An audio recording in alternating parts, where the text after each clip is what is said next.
Well, I took a couple weeks off to get fat on cookies and spread cheer. And by spread cheer, I mean upset my wife by rage quitting an Uno game after being drawn forward by her sister's 9-year-old. Happy holidays, everybody. Let's do a quick roundup of what we missed. There's already been major drama in Maga world over immigration, which is odd because they're usually so even-keeled and reasonable when that subject comes up.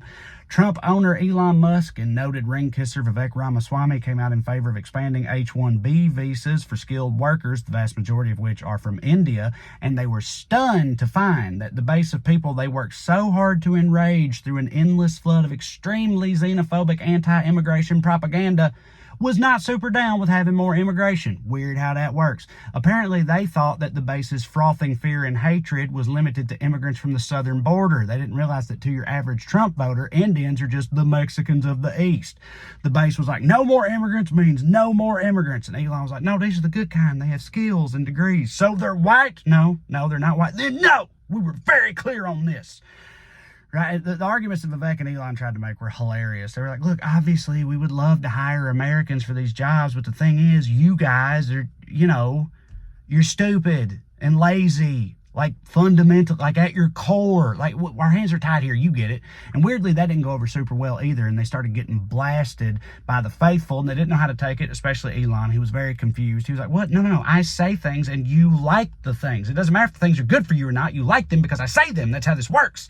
And the base was like, turns out the only thing we love more than worshiping a demagogue who appeals to our racism is our racism, baby. Now shut up and build a wall, future boy. It was fun to watch from afar. Also, Trump has said he wants to buy Greenland, annex the Panama Canal, and invade Canada. So 2025 is off to a sane and promising start. He sounds like my cousin back home talking about what he would do if he won the lottery. It's like, I don't know how much money it's going to be, but I don't think it's going to be enough to buy Kentucky and rename it Kensucky. Like, you can't just do those things. Also, Trump's followers are real pumped about him buying Greenland, but I feel like most of them think Greenland is filled with like white women dressed as elves petting reindeer and shit. When they find out that Greenland is 90% indigenous, the base is going to be like, did Vivek put you up to this? We all know how much he loves other Indians. Like, they're going to be mad. I feel like as long as he's out here saying patently absurd things that are never going to happen, it's at least a little funny. Like, to me, he might as well be out here saying, we're going to put a Walmart on the moon. We're going to bring back horse war. Remember, lawn darts? Mandatory in all preschools. You're welcome, America. Like, it's silly. Look, this year ain't even a week old yet, barely. Trump ain't even in office, and already it is full bunch bananas around here. So buckle up, y'all, because unless your New Year's resolution was to scream into more pillows, it's about to get put to the test. Okay? Happy New Year. Here we go.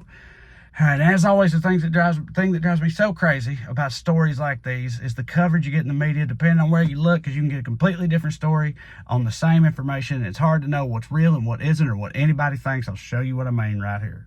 All right, y'all, we're here on Ground News' website looking at this story. Trump refuses to rule out use of military force to take control of Greenland and the Panama Canal. He's on one. Look over here, 417 sources reporting so far. Pretty evenly distributed, most of them in the center. I guess that's the way you'd like it to be, huh? But you can see down if you look at the headlines, the same information can be presented very differently. If you use Ground News to sort by bias of the outlet, look at left-leaning outlets. You see how they're talking about it. It says, freewheeling Trump sets out U.S. territorial ambitions, making no bones about the imperial nature of this. Hell will break loose, says Al Jazeera. Trump hits at military moves in Mideastern America. So again, highlighting the more outrageous aspects of what he said. Though if you ask me, the whole thing was outrageous. You can see here too, you can see the bias of the outlet, the factuality rating, a high one for Al Jazeera, and the funding, where the money comes from. Very important to know. But also, if you go up here and you sort by right-leaning outlets, it feels pretty different. Okay, so look at this. This one starts with a quote, "We'll treat you well." Donald Trump Jr. reaches Greenland with a message from his father. Isn't that sweet? They're going to take care of him. You can see here again, this outlet leans right and has a mixed factuality rating. You don't say. So this is just more layers of information you're going to get from Ground News than anywhere else. That's why I've been working with them for more than a year now. Ground News, they add context and transparency to the news you consume. You can follow along at ground.news/Trey or scan that QR code up there in the corner. But that's not all they do. They also got some great features. Like, I love this one, the blind spot feature. This highlights articles and stories that are not being covered by either side of the political spectrum right now. So this allows you to take a moment to step outside your bubble and see what the other side is on about. That's something we could all use a little bit more of in these here days and times of ours. All right, so that sounds good to you. Scan that there QR code or click the link in the description below to try Ground News today. You can get 40% off the unlimited access Vantage tier. That comes out to $5 a month. It's a sweet deal. Or you can try it for free. All right, the time is now. Y'all push back on the bias and BS. Try Ground News today. Now, y'all, that whole Trump immigration right-wing schism thing was so fun to me, to where it was schadenfreude of a fine vintage indeed, except for all the really gross racism against Indians that started coming out. It's like white people remembered that those types of Indians existed, and they were like, how can we shit all over these people? And they started telling me, like, you ever seen India? Poop and elephants all over the place. Like, what are you even talking about, man? It was gross. It was gross what they were doing. It made it hard to enjoy. But then you see, and also what it did was you saw some Indian conservatives and Indian American conservatives saying on social media and stuff, being like, I've been a proud Republican all my life. I don't know if I can keep voting for the Republican Party after this. I mean, here I thought that we were all going to come together as one people and hate the Mexicans and blacks and trans people with some unity. But you guys are being racist to me? That wasn't supposed to happen. It's like, yeah, but look, I've said it a million times, but if you are any kind of Republican other than a straight white Christian one, your time will come. They will get around to you eventually. All right? So have fun with all that. And as far as the whole, like, the Trump's crazy claims about American imperialism and taking all these other countries and places, I see some people trying to, like, sane wash it or make sense of it, saying it's like, look, listen, guys, it's just a negotiation tactic. That's all it is. Classic business 101. Very simple.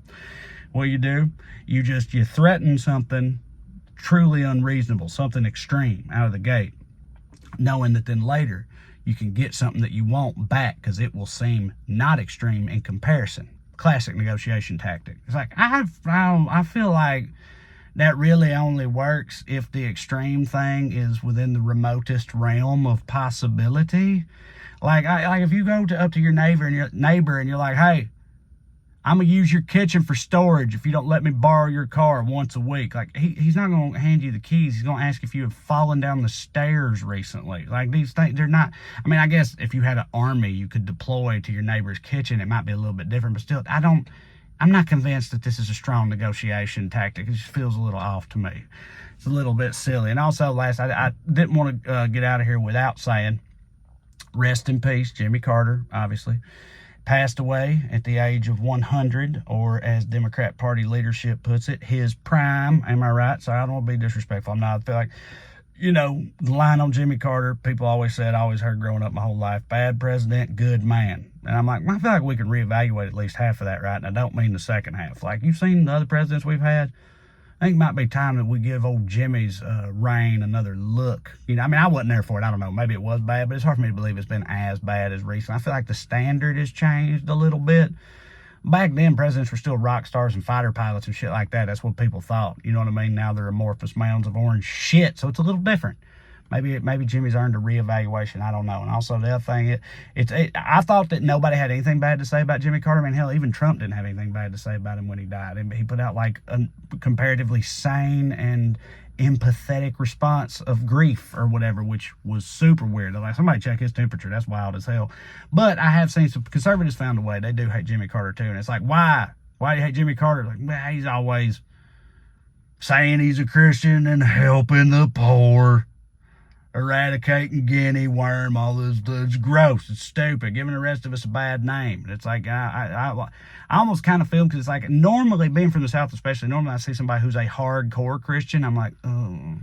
But when I saw Jimmy Carter as a hardcore Christian, I was like, oh, let's look at him caring about poor people and acting like Jesus. Why don't more of them do that? It is weird. He was a good example to follow, at least in that regard. I'm sure he firebombed a bunch of sovereign nations, whatever. That's just how the presidency goes. But hey, that was before my time, and he seemed like a sweet old papaw to me. So rest in peace. 2025, here we go. All right, thank y'all for being here. I'm going to put these other things up here. This is my special. It's still the old one for now, but coming very, very soon, there will be a different one. You have my word. real soon. Also, this other square or circle is subscribe to the channel.